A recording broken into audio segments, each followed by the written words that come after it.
আসসালামু আলাইকুম প্রিয় দেশবাসী, কী অবস্থা, কেমন আছেন? আশা করি সবাই ভালো আছেন। আলহামদুলিল্লাহ আমিও ভালো আছি আপনাদের দোয়ায়। কালকে আমার স্ক্রিনে যে ভিডিওটা দেখতেছেন, কালকে আমাদের আপসের নেত্রী বেগম খালেদা জিয়ার ব্যানার এক স্কুলের সামনে লাগায় রাখছে। সেই স্কুলের স্টুডেন্ট সে ব্যানার টান দিয়ে ছিঁড়ে ফেলছে রাত্রে 12টা বাজে। তো তার ভিডিওটা আপনারা দেখেন, তার কথাগুলো শুনেন, সে কি বলতেছে। নিশ্চয়ই বড় কাউদের হাত আছে তার সাথে, না সেই নেশা করছে। তার কথাবার্তাগুলো শুনেন আপনারা, সে 100% নেশা করছে। যারা নেশা করে তারা এইভাবে কথা বলে।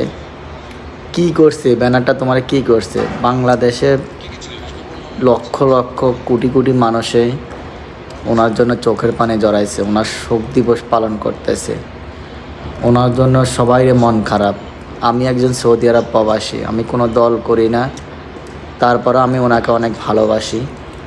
আমি ছোটোবেলা থেকে বিএমপি করি, আমার বিএমপি ভালো লাগে, কিংবা ওনাকে আমার ভালো লাগে। ওনার কথাবার্তা, ওনার আচরণ